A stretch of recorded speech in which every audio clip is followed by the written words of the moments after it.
o último passeio em vida. Há 20 anos eu ganhava vida como motorista de táxi. Era uma vida de cowboy própria, para quem não deseja ter patrão. O que eu não percebi é que aquela vida era também um mistério. Por motivo de eu dirigir no turno da noite, o meu táxi tornou-se um repositório de contos, reclamações ambulante, às vezes um confessionário. Os passageiros embarcavam e se sentavam atrás, totalmente anônimos. Ali eles contavam os episódios de suas vidas, as suas alegrias, as suas tristezas. Encontrei pessoas cujas vidas surpreenderam-me, enobreceram-me, fizeram-me rir e chorar. Mas nenhuma tocou-me mais do que uma velhinha que eu peguei tarde da noite. Era agosto. Eu havia recebido uma chamada de um pequeno prédio de tijolinhos de 4 andares em uma rua tranquila do subúrbio da cidade. Eu imaginara que iria pegar pessoas no fim de festa, ou alguém que brigara com um amante, ou talvez um empregado indo para a madrugada de alguma fábrica da parte industrial da cidade. Quando eu cheguei às 2:30 da madrugada, aquele pequeno prédio estava escuro, com exceção de uma única lâmpada acesa na janela do térreo. Nessas circunstâncias, muitos motoristas teriam buzinado 1 ou 2 ou talvez 3 vezes, esperariam apenas 1 minuto e então iriam embora. Mas eu já tinha visto inúmeras pessoas pobres que dependiam de táxis como o único meio de transporte a tal hora.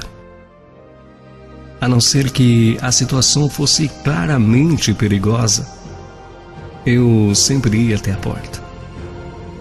Este passageiro pode ser alguém que necessita de ajuda, eu pensei.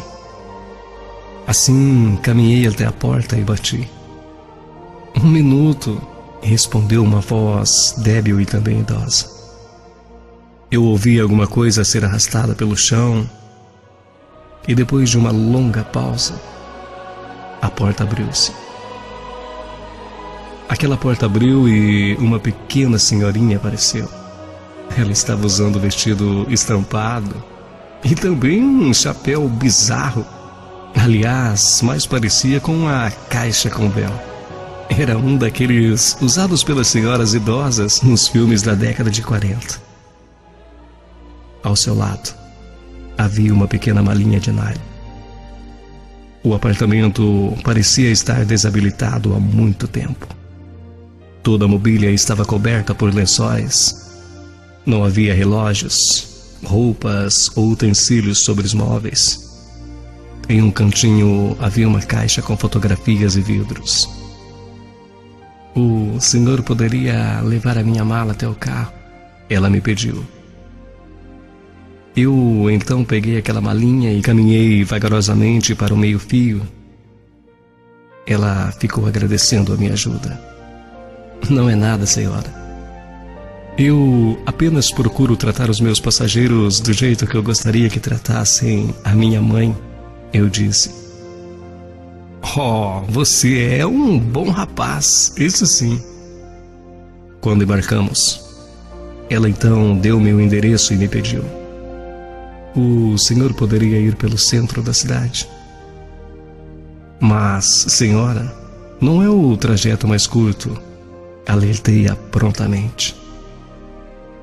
Eu sei, filho, e não me importo. Na verdade, não estou com pressa. O meu destino é um asilo de velhos. Naquele momento, eu então olhei pelo retrovisor. Os olhos daquela velhinha estavam marejados, brilhando. E ela então continuou a falar. Sabe, filho, eu não tenho mais família. O médico me disse que eu tenho pouco tempo de vida. Naquele momento, eu disfarçadamente desliguei o taxímetro e perguntei: "E qual o caminho que a senhora deseja que eu tome?" Nas 2 horas seguintes, nos dirigimos pela cidade. Ela mostrou-me o edifício que, em certa ocasião, trabalhou como assessorista. Nós passamos por um bairro em que ela e o esposo tinham vivido como recém-casados. Ela pediu-me que passasse em frente a um depósito de móveis, que havia sido um grande salão de dança que ela frequentava quando mocinha. De vez em quando pedia-me para dirigir vagarosamente em frente a um edifício ou uma esquina. Era quando ela ficava então com os olhos fixados na escuridão, sem dizer nada, e olhava. Ela olhava e suspirava. E assim rodamos a noite inteira. Quando o primeiro raio de sol surgiu no horizonte, ela então disse de repente: "Estou cansada e pronto. Vamos agora." Seguimos então em silêncio para o endereço em que ela havia me dado. Chegamos em um prédio rodeado de árvores, uma pequena casa de repouso. 2 atendentes caminharam até o táxi assim que paramos. Eles eram amáveis e atentos, e logo se acercaram daquela velha senhora a quem pareciam esperar. Eu então abri o porta-malas do carro e levei a pequena malinha até a porta. Aquela senhorinha já estava sentada em uma cadeira de rodas. Ela perguntou-me pelo custo da corrida. "Quanto lhe devo?" perguntou ela, pegando a bolsa. E eu então, olhando para ela, respondi: "Nada." "Mas você tem que ganhar a vida, meu jovem."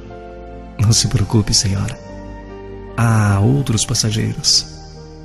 Quase sem pensar, eu então curvei-me e dei-lhe um longo abraço.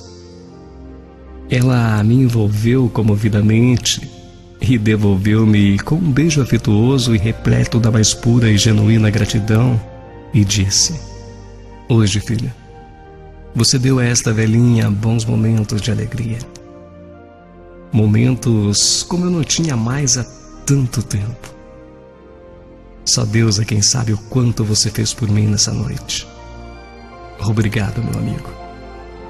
1000 vezes obrigado." Eu então apertei a sua mão pela última vez e caminhei em direção ao carro, sem olhar para trás, pois as lágrimas corriam-me abundantes pela face. Atrás de mim, uma porta foi fechada. Era o som do término de uma vida. Naquele dia, eu não peguei mais passageiros. Dirigi sem rumo, perdido nos meus pensamentos. Eu mal podia falar. 2 dias depois, tomei coragem e voltei naquele asilo para ver como estava a minha mais nova amiga. Os enfermeiros me disseram então que na noite anterior ela adormecera para sempre, em paz e feliz. Eu então fiquei a pensar se a velhinha tivesse pego um motorista mal educado e raivoso, ou então algum que estivesse ansioso para terminar o seu turno. Oh, meu Deus! E se eu houvesse recusado aquela corrida? Ou tivesse buzinado apenas uma vez e ido embora? Ao relembrar, creio que eu jamais tenha feito algo mais importante na minha vida até então.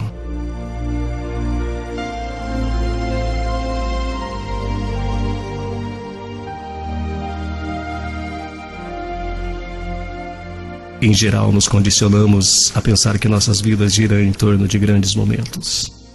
Todavia, os grandes momentos frequentemente nos pegam desprevenidos e ficam guardados em recantos que quase todo mundo considera sem importância.